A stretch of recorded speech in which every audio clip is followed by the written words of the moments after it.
नमस्कार साथियों, हमने क्या क्या 1 से लेकर 25 नंबर तक के प्रश्न को अच्छी प्रकार से कवर कर लिया है ना। तो आपका चल रहा है क्या चीज़ 2022 का चल रहा है कंपार्टमेंट एग्जाम में जो पूछा गया था वो चीज़, ठीक है। तो आज काम करना है 25 से आगे। तो देख लीजिए 26 नंबर क्या कहता है, कहते यदि टेन थीटा बराबर एक्स तो सेक थीटा बराबर क्या होगा। देखिए बिल्कुल आपको घबराना नहीं, टेन थीटा बराबर एक्स ने दिया गया तो मैं कह सकता हूँ कि टेन तो टेन और थीटा बराबर एक्स बटे 1 में बोल सकता हूँ, है ना। और टेन थीटा का फॉर्मूला आता है लंब बटे आधार, तो लंब का वैल्यू एक्स है, आधार की वैल्यू बात करें तो 1 है। क्लियर। तो हमें कर्ण की बात जरूरत है, तो कर्ण निकालना है तो पाइथागोरस प्रमेय में यूज करेंगे। लंब कर्ण बराबर कर्ण स्क्वायर बराबर लंब स्क्वायर प्लस आधार स्क्वायर, तो लंब स्क्वायर प्लस आधार स्क्वायर, तो लंब आपका एक्स है तो एक्स स्क्वायर प्लस आधार स्क्वायर, आधार 1 है, 1 का स्क्वायर 1 हो जाएगा। कर्ण स्क्वायर है तो स्क्वायर प्रति जगह रूट के अंदर, ठीक है। तो डायरेक्ट मैं बोलूँ कि जब भी कर्ण निकालना हो, जब भी कर्ण निकालना तब क्या करें, दोनों का स्क्वायर करके जोड़ देना और टोपी पहना देना। तो इसका भी स्क्वायर के 1 का स्क्वायर कीजिए तो 1 हो जाएगा और टोपी पहना दिया तो हो गया। कहानी खत्म हो गया, पाइथागोरस प्रमेय में फॉलो कर गया। अब के का वैल्यू ये निकल गया। मुझे सेक थीटा, तो सेक थीटा का फॉर्मूला आता है कर्ण बटा आधार, है ना। तो कर्ण की बात कर लेता हूँ तो कर्ण निकला गया रूट अंदर एक्स स्क्वायर प्लस 1। आधार की बात कर लेता हूँ तो आधार आपका 1 है, तो 1 नीचे लिखे ना लिखे बात तो बरोबर। तो राइट आंसर रूट अंदर एक्स स्क्वायर प्लस 1, तो रूट अंदर एक्स स्क्वायर प्लस 1। देखिए यहाँ पे ऑप्शन नंबर सी, उल्टा पुल्टा रहे तो कोई दिक्कत नहीं, प्लस में, है ना। तो रूट अंदर एक्स स्क्वायर प्लस 1, ये ऑप्शन नंबर सी आपका करेक्ट हो गया। क्लियर है। चलिए अगला प्रश्न की बात कर लेता तो ये फार्मूलाज है, इसको याद करना चाहिए आप लोग को, है ना। 1 बटे कोस थीटा बराबर क्या होता है, तो 1 बटे कोस थीटा बराबर सेक थीटा, थीटा का स्थान अल्फा दिया गया, कोई दिक्कत नहीं, तो अल्फा दे दीजिए। तो ऑप्शन नंबर डी, तो 27 का राइट आंसर हो जाएगा, डी करेक्ट हो जाएगा। क्लियर है। चलिए अगला प्रश्न की बात कर लेता हूँ तो याद देखिए, कहता sine theta into cosec theta. चलिए इसको भी हल करता, साइन थीटा का फॉर्मूला यूज करें तो 1 बटे कॉसेक थीटा होता है। कॉसेक थीटा यदि थीटा का स्थान पे यह फाई है भाई, इसको बोलते हैं फाई, तो फाई बोलिए थीटा बोलिए कोई दिक्कत है ना। ये 1 बटे कॉसेक थीटा का लिखा कॉसेक थीटा, तो हमने लिखा कॉसेक फाई होता है इंटू दिया गया आपका कॉसेक फाई, है ना, कॉसेक फाई। तो ये कॉसेक फाई गया बचा 1, तो right answer 1 option number B आपका करेक्ट हो जाएगा। क्लियर। चलिए अगला प्रश्न की बात कर लेता हूँ, तो कहता हूँ 29 नंबर में साइन फाई बराबर 15/7, तो कोट का वैल्यू बताए। तो आपको बिल्कुल घबराना नहीं, चिंता करने की जरूरत नहीं है। तो साइन थीटा का फॉर्मूला, थीटा फाई को थीटे मानिए, है ना। तो साइन थीटा का फॉर्मूला आता है लंब बटे कर्ण, तो लंब की बात करें तो 15, कर्ण की बात करें तो आपका कर्ण आपका है 17। अब ध्यान से देखिए, हमें निकालना क्या चीज़, आधार, है ना। जब भी हमें आधार या लंब ये दोनों में से कुछ भी निकालना है तब का क्या करना है, ये पाइथागोरस प्रमेय तो फॉलो करना है। तो कर्ण स्क्वायर लंब स्क्वायर प्लस आधार, इसको ऐसे करते हैं, लेकिन यहाँ पर डायरेक्ट बोलिए। तो जब भी ये दिया गया है तो हमें निकालना है आधार या लंब कुछ भी निकालना है तो आपको क्या करना है, बड़का का वर्ग कर लेना। तो 17 का वर्ग कर लेता है तो 200 हो जाएगा 89, और छोटका का भी वर्ग कर लेना, छोटका का वर्ग होता है 225, इन दोनों को घटा देना है, ठीक है। और बाकी बात टोपी पहना देना, हो गया कहानी करें, यानी बड़का का वर्ग माइनस छोटका का वर्ग और टोपी, बस इतना सा कीजिएगा। आधार लंब पूछे आधार पूछे तो इसे यही करना है ना। तब इसको घटाएंगे तो बचेगा 289 में से 225 गया तो 9 में से 5 गया तो बचा 4, 8 में से 2 गया 6, यानी 64 के बाहर निकलेगा 8, तो हो गया 8 आ गया। अब से कोट थीटा का बोला, कोट थीटा का फॉर्मूला आता है आधार बटे लंब, है ना। तो आधार की बात कर लेता हूँ, आधार आपका निकल गया 8, लंब की बात कर लेता है 15, 8 बटे 15, यानी ऑप्शन नंबर डी करेक्ट हो जाएगा। 29 का राइट आंसर डी। क्लियर है। चलिए अगला प्रश्न पर काम कर लेता हूँ। तो कहता है कि थीटा का वैल्यू ये बी बराबर 0, तो ये इसका वैल्यू बता 0 डिग्री हो गया, है ना। बी का वैल्यू बोला 0 डिग्री, यहाँ पे ध्यान दें, है ना, 0 डिग्री 30 नंबर में है ना। चलिए अब इसको हल कीजिए। तो साइन कॉस बी, कॉस मैं कह सकता हूँ बी का स्थान पर लिखेंगे 0 डिग्री, माइनस साइन बी का स्थान पर लिखेंगे 0 डिग्री। तो बोलिए कॉस 0 डिग्री का वैल्यू आता है 1, माइनस साइन 0 डिग्री होता है 0, हटा हल कीजिएगा तो हो जाएगा 1, तो right answer option number B correct हो जाएगा। 31 नंबर की बात कर लेता हूँ, कहता है यदि त्रिभुज ABC समरूप जो है त्रिभुज PQR और क्षेत्रफल जो है कितना इतना रेशियो में है, तो BC बटे QR, यानी भुजा पूछा गया था। आपको क्षेत्रफल दिया गया 144 रेशियो 225, आपसे पूछा भुजा पूछा तो टोपी पहना दीजिए। हमने बोला भुजा या त्रिज्या पूछे तो टोपी पहनाना, और BC QR भुजा है ना, तो इसका बाहर निकल जाएगा 12, 225 का निकल जाएगा 15, तो 12/15 ऑप्शन नंबर आपका ये करेक्ट हो जाएगा, है ना। चलिए अगला प्रश्न की बात कर लेता हूँ। तो 32 कहता है कि एक समचतुर्भुज के विकर्ण 6 सेंटीमीटर और 8 सेंटीमीटर है, तो इसकी इसके प्रत्येक भुजा क्या होगा। देखिए समचतुर्भुज है, मान लेते हैं एक समचतुर्भुज का यदि मैं फिगर ड्रा करने का प्रयास करूँ तो इस प्रकार से जूम कर लेना भाई, ये आपका समचतुर्भुज है, ठीक है।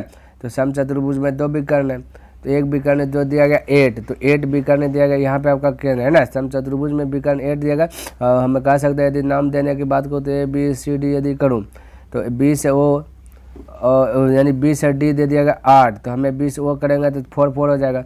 उसी प्रकार से A से C यानी कि दिया छोटका 6 दिया गया, तो 6 दिया गया, टोटल 6, तो हाफ हाफ कर लेते हैं 3 3, क्योंकि AO बराबर होता है OC, है ना।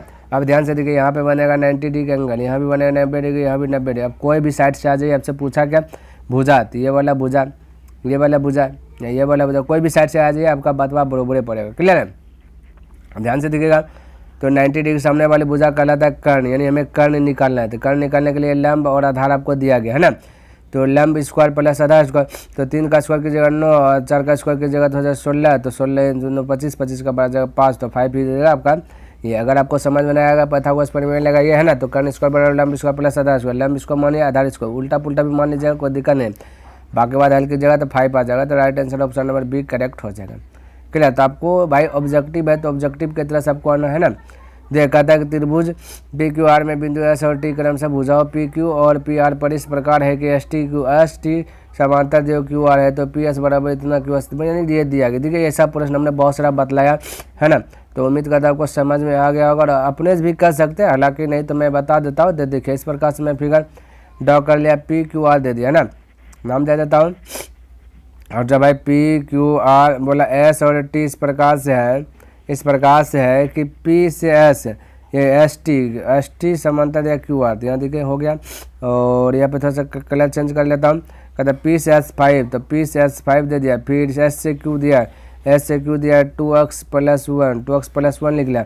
और PT दिया गया 6, PT लिख दिया 6, बाकी TR दिया गया आपका 3x - 3 दिया गया। इस प्रकार से यहाँ पे माइनस है आपका, शायद ये सॉरी यहाँ पे देखिए बैलेंस में बराबर में होगा, है ना।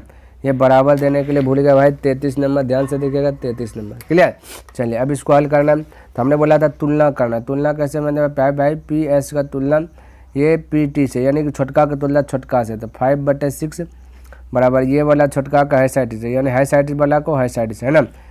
क्योंकि पहली बार में है साइड का लिए, फिर दूसरे का बार में ये साइड से, फिर लेंगे है साइड से, फिर लेंगे साइड से, छोटका तुलना करेंगे तो हो जाएगा 2x + 1 बटन, तुलना करना मतलब भाग देना, ठीक है, 3x - 3। अब ध्यान से देखिए यहाँ पे मैं कह सकता है 3 3 कॉमन आ जाएगा ना, तो 3 3 कॉमन आ जाएगा, तो यहाँ बचेगा x - 1 बचेगा, तो डायरेक्ट में कटा तो 3 दूना 6, ये 3 3 कट जाएगा, क्लियर है। अब यहाँ पे क्रॉस मल्टीप्लाई गुना, यहाँ बचा x गुना 5 हो जाएगा, तो बचेगा 5x, और यहाँ -1 बचा 1 गुना हो जाएगा, 1 गुना 5 हो जाएगा, तो 1 गुना 5 है ना, तो हो जाएगा -5, और हो जाएगा आपका भाई बराबर 2 दूना 4 4x हो जाएगा, और 2 का 2 हो जाएगा +2। अब 5x है पट्टी आ जाएगा, तो 4x घट जाएगा, तो बचे x बराबर +2 है ना। और -5 से उधर चले तो हो जाए +5, 2 और 5 जुटेगा 7, तो राइट आंसर ऑप्शन में D करेक्ट हो जाएगा, 33 का D करेक्ट हो जाएगा, क्लियर। चलिए इस प्रकार से आप फटाक से जो कि हल कर सकते हैं, है ना। चलिए अगला प्रश्न की बात कर लेता है, 34 नंबर का था। त्रिभुज ABC में BC और BD और E इस प्रकार है कि BC AB और AC पर इस प्रकार है कि DE समांतर BC, ये वाला भी वही है। देखिए भाई ये वाला भी वही है, ये वाला मैं जो है ना आपको फिगर पहले समझाता हूँ। ABC है और कह दिया कि D से E समांतर BC है। अब कहता है AD आपका A से D, यानी A से D दिया गया 1/2 है ना, D से B दिया गया 2, और AC की बात करें तो पूरा बड़का दे दिया गया 27, तो EC ज्ञात करना, EC यानी कि ये वाला x में जूम कर लेता है ना। तो इसका मतलब इसको हल कैसे करना है, तो छोटका का तुलना छोटका से कर ले, छोटका का बड़का की तुलना बड़का से कर लेते हैं ना। तो A से B तो टोटल 1 और 2 जोड़ेंगे 3 हो जाएगा, यहाँ बड़ा वाला देखिएगा 27 है, बड़ा का तुलना बड़ा से कर लिया और ये छोटका का तुलना छोटका से, तो DB 2 है, और इस साइड का E से C x है, तो हो गया कम नहीं करें। 3 नंबर 27, 9 गुना 2 18, x गुना 1 तो x बराबर 18 फटाक से बोल सकते हैं, यानी कि ऑप्शन नंबर B करेक्ट हो जाएगा। इस प्रकार से आप फटाक से अटैक कर सकते हैं। 35 नंबर की बात कर लेते हैं, कहते हैं यदि 0 मेरे भाई यहाँ पे O होगा, ठीक है, तो O वे है वो 0 लिखा गया है ना। कहते हैं यदि O केंद्र वाले वृत्त AB और AC 2 स्पर्श रेखा इस तरह है कि कौन BOC बराबर 120 डिग्री, तो कोण BAO का वैल्यू क्या होगा। बिल्कुल घबराना नहीं है, इसको बनाता हूँ मैं। तो देखिए मैं पहले फिगर बनाऊंगा ना, तब तक समझ में आएगा। एक देखिए मैंने ले लिया फिगर, अब इसका थोड़ा सा कलर चेंज कर लेता हूँ। अब यहाँ देखिए कहता है बीच में O है भाई, वो दे दिया ABAC है, यानी कि यहाँ से यहाँ तक सटा दिए तो A हो गया, AB हो गया, और फिर यहाँ से यहाँ सटा दिए तो हो गया C। इसका इस प्रकार से सटा देते तो त्रिज्या। आपसे बोला गया है कौन BOC, हमें क्या थोड़ा सा याद देखिए BOC ये बोला आपसे पूछ दिया गया, ठीक है, ये बोला पूछ दिया, तो बिल्कुल घबराना नहीं है। ये बोला दिया गया भाई, पूछा नहीं, 120 दिया गया, पूछा गया BAO कौन BAO BA भाई BAO इस साइड से, ये दिखा थोड़ा सा, ये पूछा BAO यहाँ से ये वाला चीज़, ठीक है, ये वाला चीज़ आपसे पूछ दिया गया, इतना सा चीज़, तो ये वाला ही बताएंगे। बिल्कुल घबराना नहीं, चिंता करना नहीं, बस समझना है। ये त्रिभुज होगा। अब ध्यान से देखिए यहाँ पे 90 डिग्री एंगल बनता है, आसपास बिंदु जहाँ जहाँ होता है 90 डिग्री एंगल बनता है, और यहाँ से टोटल की बात करें टोटल 120 डिग्री बना दिया गया है ना। तो चतुर्भुज के चारों कोनों के योग पता होना चाहिए आपको, कहता था 360 डिग्री, 360 डिग्री में 90 और इधर 90 90 90 180 और 120 है, तो जाएगा 300 300, इसको घटा देंगे तो बचेगा 60। ये जो 60 निकलेगा ही निकलेगा, यहाँ से यहाँ तक टोटल निकलेगा 60, टोटल 60 निकलेगा। हमें निकालना BAO यानी बीच में A है, तो BAO है, खाली सिर्फ इतना सा निकालना। देखिए मैं बता दूँ इतना सा निकालना है ना, यानी यहाँ से इतना सा निकालना। ये तो यहाँ 2 छेदकान हुआ है बीचे बीच, तो ये 60 है तो 60 का आधा हो जाएगा, ठीक है, तो ये 30 हो जाएगा, इस साइड में भी 30 हो जाएगा, तो राइट आंसर 30 हो जाएगा। क्या जाएगा 30 हो जाएगा, ध्यान में रखना।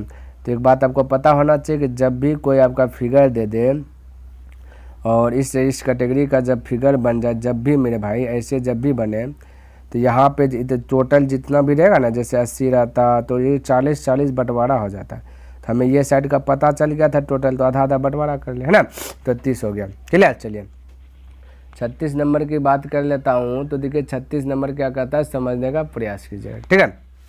तो भाई कहाँ है जहाँ 36 में कहता है कि अर्धवृत्त का कोण होता है। भाई अर्धवृत्त का कोण 90 डिग्री है, आपके लिए VVI ये लर्न कर लीजिए। आधा वृत्त जब भी बनेगा 90 डिग्री का वहाँ पे एंगल बनाएगा। क्लियर है, तो इसमें कोई बुरी बात नहीं है, हमने इसको बहुत डिटेल से भी बताया बहुत सारा प्रश्न में। फिगर दिखे दिया कहता है कि दी गई आकृति में PAPBO केंद्र वाले वृत्त की स्पर्श रेखा है, तो यदि कौन OPA यानी OPA देखिए कहाँ से कहा OPA ये यहाँ से याद है ना, तो 40 डिग्री दिया गया, इतना सा दिया गया 40 डिग्री है ना। तो कहता है कौन AOB यानी AOB ये टोटल यहाँ से यहाँ तक पूछ दिया गया। तो बिल्कुल घबराना नहीं आपको। देखिए यहाँ पे इसको कहता फटाक से निकालेंगे, यहाँ से यहाँ तक पूछा ना, आपको पता होना चाहिए। ये आपका कहता है 90 डिग्री होता है, ये भी 90 डिग्री होता है, तो ये भी 90 डिग्री होता है, और यहाँ 40 है तो ये साइड भी 40 होगा। चतुर्भुज का चारों कोनों को होता है 360 डिग्री में 40 40 80 हो गया। एक कोण होगा 90 डिग्री, स्पर्श बिंदु 90 डिग्री बनता है, ध्यान में रखना। ये स्पर्श बिंदु है, ये भी स्पर्श बिंदु। जब भी वृत्त को एक बिंदु प्रतिच्छेद करेगा तो वह स्पर्श बिंदु होता है। तो 90 90 हो गया, कहते 180 और 40 40 80, तो 80 से 160 तो 260 हो गया। तो 260 जैसे यहाँ पे घटा लेगा तो बचेगा 100, तो 100 आपका कौन बचेगा, यही ना बचेगा, यही टीट ने छोड़ा था OB ना, क्योंकि बीच में देखिए O है कौन AOB, तो यही आपका बच जाएगा 100 डिग्री। तो फटाक से बोल सकते हैं 100 डिग्री, ऑप्शन नंबर C। बोले किसी को डाउट है, कोई कंफ्यूज है, कोई डाउट नहीं होना चाहिए, कोई कंफ्यूज भी नहीं रहना चाहिए। क्लियर है, आगे बढ़ो। आइए 38 नंबर की बात करूँ तो यहाँ पे देखिए फिगर दिया गया और आपसे बोल दिया गया P से Q 8 है, तो P से Q टोटल यहाँ की बात करूँ यहाँ से आते आपका 8 है। कलर थोड़ा सा चेंज कर लेता, हो सकता नहीं दिखे, यानी यहाँ से यहाँ तक की बात करूँ तो 8 दिया गया, और O से T दिया गया 3 सेंटीमीटर, O से T दिया गया 3 सेंटीमीटर है। तो OP निकालना, यानी कि ये वाला चीज़ निकालना। देखिए डायरेक्ट मैं निकालता हूँ। सबसे पहली बात ये PT को जितना पावर है उतना पावर आपका TQ को है ना, तो टोटल दिया गया 8, तो आधा आधा बढ़ जाएगा है ना, तो 4 4 हो जाएगा। और ये हो गया आपका 90 डिग्री सामने वाले बुझा कर्ण निकालना है, तो क्या करना है, ये दोनों को वर्ग करके जोड़ देना और टोपी बना देना। 4 का वर्ग कीजिए 16, 3 का वर्ग कीजिए तो 9, जोड़ करके टोपी बना दिए, क्योंकि पाइथागोरस प्रमेय यूज करना है तो वही कर रहा हूँ।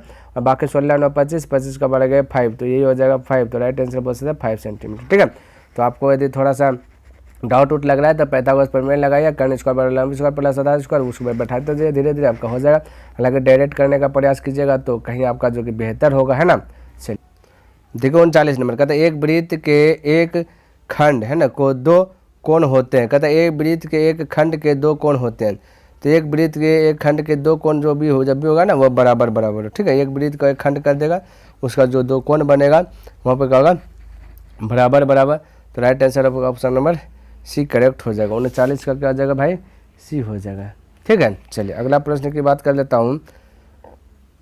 तो देखिए 40 नंबर प्रश्न क्या देगा, कहते यदि दो स्पर्श रेखाएं 60 डिग्री कोण के जो कि झुकाव के साथ 3 सेंटीमीटर त्रिज्या वाले वृत्त पर बनाई गई हो तो प्रत्येक स्पर्श रेखा की लंबाई क्या होगी। तो ध्यान से देखिए, एक वृत्त बना दिया है ना, और इसको 60 डिग्री के एंगल से झुका दीजिए। तो यहाँ से इस प्रकार से मैं खींच सकता हूँ, नाम कुछ भी दे दीजिए, पी ए दे दिया और पी बी हो गया। ये 60 डिग्री के एंगल पे झुका दिया, ये बिंदा दे दिया, ये त्रिज्या, ये भी यहाँ से आता है त्रिज्या नाम दे देता हुआ। ठीक है, तो कहता है प्रत्येक स्पर्श रेखा की लंबाई होगी। अब ध्यान से देखिए, समझिए 3 सेंटीमीटर त्रिज्या, ये हो गया 3 सेंटीमीटर है ना, ये 3 सेंटीमीटर, इसको यहाँ से तक मिला देंगे तो ये हो गया 3 सेंटीमीटर त्रिज्या। अब ध्यान से थोड़ा सा समझने की बात ये है, तो जैसे हम मिलाएं ना तो ये हो जाएगा 30 डिग्री और ये भी हो जाएगा 30 डिग्री है ना। तो ये हो जाएगा 30 डिग्री, तो ये 30 डिग्री यहाँ पे इस प्रकार से यहाँ 90 डिग्री एंगल बनेगा। 90 डिग्री सामने वाले भुजा कर्ण कहलाता है। क्या कहलाता है, 90 डिग्री सामने वाले भुजा कर्ण कहलाता है ना। हमें निकालना है स्पर्श रेखा की लंबाई। अब यहाँ पे देखिए ये आपका 30 डिग्री का एंगल बना, अब ये 30 डिग्री यानी ये थीटा है, तो ये थीटा है, तो ये तो आपको कर्ण पता चलिएगा, ये वाला लकीर कर्ण है, तो थोड़ा सा कर्ण को थोड़ा सा ये जो ग्रीन कर देता है, ये आपका कर्ण है ना। अब बाकी बात रेड कर देता हूँ, और ये कर्ण है, यहाँ पे आपका थीटा है ना। थीटा का सामने वाले भुजा लंब कहलाता है, तो ये लंब हो गया। हमें निकालना ये चीज़, तो ये आधार होगा, तो लंब बटा आधार किसका फॉर्मूला, tan थीटा। तो tan यहाँ पे 30 डिग्री वैल्यू यूज कर लेता हूँ, tan 30 डिग्री वैल्यू होता है 1/√3, क्योंकि 30 डिग्री का एंगल है ना, तो tan 30 वैल्यू 1/√3। तो लंब बटा आधार, तो यहाँ पे लंब की बात करूँ तो लंब आपका 3 है, आधार की बात करूँ तो x से क्रॉस मल्टीप्लाई गुना होगा, तो x बराबर 3√3। तो राइट आंसर आपका ऑप्शन नंबर डी करेक्ट हो जाएगा। क्लियर है, चलिए अगला प्रश्न की चर्चा कर लेता हूँ। तो 41 नंबर देखिए, कहता है यदि दो चर में दो रैखिक समीकरणों के आलेख समांतर रेखाएं हो तो हलों की संख्या होगी। तो हलों की संख्या क्या बोला ना भाई, ये बोला कि यदि दो चर होना चाहिए, दो चर का मतलब एक होगा x, एक होगा y, कुछ भी दो चर होगा है ना, तो समीकरणों के आलेख समांतर होंगे। कहता समांतर होगा, तो जब समांतर का मतलब होता है रेलवा ढाले का पटरी है ना, तो समांतर तभी होता है जब a1/a2 बराबर b1/b2 और नो के इक्वल c1/c2 होता है। तो वही होता है, तो इस जब ऐसा कंडीशन रहता है, समांतर रहता है, तो इसको बोलते हैं हम कोई हल नहीं होगा। ये भी बोलते हैं, समांतर भी बोलते हैं, संगत भी बोलते हैं ना। तो कोई हल नहीं होगा, तो ऑप्शन नंबर देखिए ए भी मैच कर रहा है। 41 का राइट आंसर ए ही होगा ना, तो ए हो गया, करेक्ट है। ठीक है, चलिए अगला प्रश्न की बात कर लेता हूँ। तो 42 नंबर का था कि यदि a1/a2 बराबर नो के इक्वल b1/b2 हो तो इसके बराबर क्या भाई, जब a1/a2 नो के इक्वल b1/b2 होता है तो आपको पता होना चाहिए, तो ये होता है क्या चीज़, संगत है, अद्वितीय हल होगा है ना, संगत है, अद्वितीय हल होगा, ये सब ना पढ़े हम। तो देखिए इसी में से तो कोई आपका ऑप्शन हो जाएगा संगत और अद्वितीय हल। तो अद्वितीय हल देख लीजिए ऑप्शन नंबर ए, तो ये करेक्ट हो जाएगा। 42 का भी राइट आंसर क्या हो जाएगा, ए ही हो जाएगा। क्लियर, चलिए सब थोड़ा बहुत लर्न करने की ज़रूरत है आपको है ना। कहता निम्नलिखित में से कौन से द्विघात समीकरण है। तो द्विघात का मतलब जिसका घात 2 हो भाई द्विघात, बाकी द्विघात नहीं होगा तो द्विघात नहीं होगा। कौन है खत्म, ये तो पहले कोई घात है ये नहीं, जो जब भी x भिन्न मेरे तो कोई घात नहीं होगा। ठीक है, क्या होगा, वो कोई घात नहीं होगा, तो इसको तो छोड़िए दीजिए, ये वाला भिन्न वाला भी छोड़िए दीजिए बी, क्योंकि घात नीचे x नीचे बढ़ा वो कोई घाते नहीं होगा। यहाँ की बात करते हैं एक्स स्क्वायर है और फिर इससे पावर है तो हो जाएगा x पर पावर 4, तो चतुर्थ घात हो जाएगा। तो ये भी गया, तो बचा ये वाला चीज़ सी बचा, तो सी है ना करेक्ट हो जाएगा। क्या हो जाएगा सी, बोलेगा सर जी ये x³ है तो 3 घात हुआ ना, तो मेरे भाई 3 घात है लेकिन यहाँ भी x + 1 है, तो यहाँ भी 3 घात होगा, तो x पर पावर q, इधर भी x पर पावर q घट कट जाएगा। बाकी बात हल उल करने के बाद x स्क्वायर में आ जाएगा। ठीक है, तो आपका राइट आंसर की बात करो तो सी हो जाएगा। तो आप हल करके देखिएगा x स्क्वायर बन जाएगा है ना। तो चलिए तो ऑप्शन नंबर आपका सी हो जाएगा। क्लियर, चलिए अगला की बात करूँ। कहता द्विघात समीकरण इतना ना का विवेच कर, विवेच कर का तो मतलब होता है डी का फॉर्मूला आता है b² - 4ac है ना। तो b के स्थान पे यहाँ देखिए a दिया गया, तो मैं कह सकता हूँ a² - 4a के स्थान पे यहाँ पे देखिए b दिया गया, तो b हो जाएगा। c का स्थान पे दिया गया -c, तो -c दे दिया, तो हो जाएगा a² प्लस हो जाएगा क्या चाहिए भाई 4bc, तो a² + 4bc देखिए ऑप्शन नंबर सी करेक्ट हो रहा है। 44 का देखे तो एक बार फॉलो कीजिए सी, तो राइट आंसर सी। तो यहाँ पे जो वैल्यू दिया गया इसके अनुसार से आपको यहाँ पे वैल्यू को पुट करना है। क्लियर, देखिए 45 नंबर कहता है द्विघात समीकरण इतना हो तो मूलों की प्रकृति बताएं। मूलों की प्रकृति बताना क्या होगा इसका राइट आंसर। ठीक है, चलिए तो बताता हूँ। तो मूलों की प्रकृति बताना, डी बराबर फॉर्मूला लगाना। डी बराबर फॉर्मूला आता है B square minus 4ac। Clear.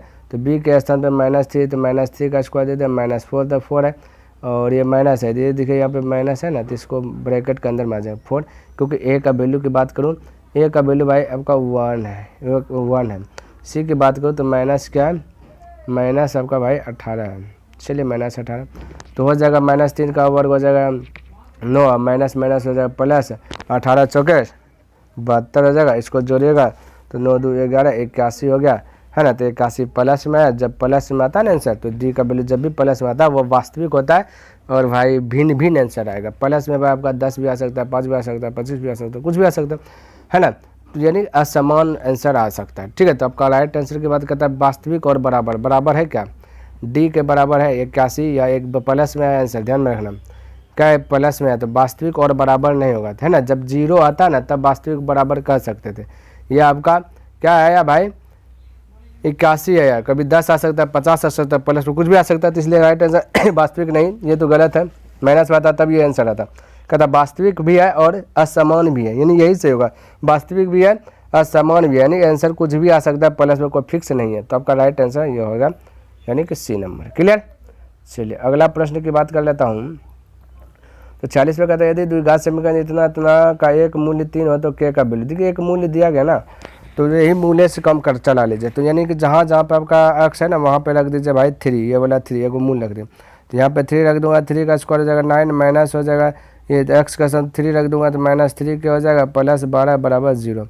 अब प्लस 9 और 12 को ऐड करेंगे तो 21 हो जाएगा, तो -3 के बराबर हो पट्टी जाएगा तो -21, माइनस माइनस क्लास 3 7 21, के का वैल्यू 7 आ गया प्लस में, तो ऑप्शन नंबर क्या आ गया, ए हो जाएगा। 46 का ऑप्शन नंबर ए करेक्ट हो जाएगा। क्लियर है। देखिए 47 नंबर ये आपका प्रश्न दिया गया और इसका वैल्यू पूछा गया, लेकिन थोड़ा सा प्रश्न में त्रुटि है, तो प्रश्न को सही कर लेता। प्रश्न दिया गया x square minus x minus 1 equal 0, पूछा गया अल्फा प्लस बीटा का होल स्क्वायर। ठीक है, अब आपको क्या करना है, इसका फॉर्मूला मत लगाने लगना है कि अल्फा प्लस बीटा का होल स्क्वायर, तो alpha square plus beta square plus 2 alpha into beta, ऐसे नहीं करना। ठीक है, उलझन में पड़ जाइएगा, अल्फा बीटा कहाँ से लाइएगा आपको, है ना। तो आपको करना कि अल्फा प्लस बीटा का डायरेक्ट फॉर्मूला यूज करना, -b/a होता है, इसका स्क्वायर तो स्क्वायर हो जाएगा। अब देखिए यहाँ पे माइनस, तो -b का वैल्यू यदि -1 है ना, एक्स को है तो एक अक्स है तो -1, तो एक माइनस पहले से अंदर में घुसा, एक माइनस और होगा प्लस 1, ए का वैल्यू भी 1 ही है, तो हो गया 1 का बाकी बाद स्क्वायर की जगह तो वही रह जाएगा ना, क्योंकि 1 का स्क्वायर दर स्क्वायर, बस बतवा बरोबर पड़ेगा, यानी कि सिंपल सा जवाब होगा तो 1 आ जाएगा। क्लियर, क्या आ जाएगा 1 आ जाएगा, तो right answer option number B correct हो जाएगा। क्लियर। चलिए अगला प्रश्न देख लेता हूँ। देखिए 48 कहता है निम्नलिखित में कौन समांतर श्रेणी में नहीं है, समांतर श्रेणी में है तो जिसका अंतर सेम हो, जिसका अंतर समान हो वही समांतर, तो 2 में 2 जुटा, 4 4 में ये नहीं है, 11 में से 7, 4 7 में से 3 4, यानी ये 4 4 का अंतर ये हो रहा है, तो ऑप्शन नंबर सी हो जाए। अंतर जिसका समान, याद है 3 से 3 जुटा तो छोड़ा, फिर से और बढ़ गया तो ये नहीं होगा, तो आपका सी अंतर समान जा रहा है। ठीक है, तो राइट आंसर सी। 49 का कहता है कि 10वां पद, तो ये 10 बराबर डायरेक्ट फॉर्मूला लगा लीजिए, ए प्लस 1d कम यानी 9d। तो ए की बात करें तो 68 है प्लस 9 तो 9 है, डी की बात करें तो a2 माइनस a1 तो माइनस हो जाएगा 5, है ना। तो 68 माइनस हो जाएगा 45, तो 8 में से 5 गया तो बचा 3 और 6 में से 4 गया बचा 2, तो हो जाएगा 23। तो right answer option number D correct हो जाएगा। 49 का ऑप्शन नंबर डी आपका करेक्ट हो जाएगा। क्लियर है। चलिए 50 नंबर की भी बात कर लेता हूँ। तो 50 नंबर देखिए आपका क्या दिएगा, कहता समांतर श्रेणी इतना का अणुवा पद होगा, तो अणुवा पद ज्ञात करना है।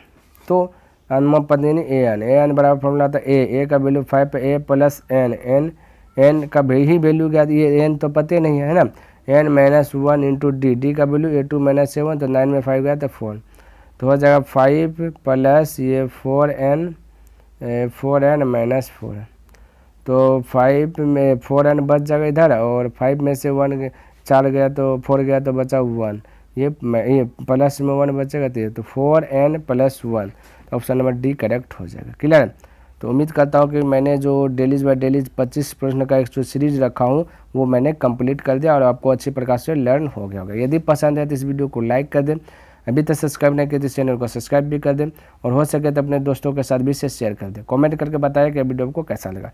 तो नेक्स्ट दिन मिलेंगे इनसे आगे लेकर के, तब तक के लिए धन्यवाद। जय हिंद, जय भारत।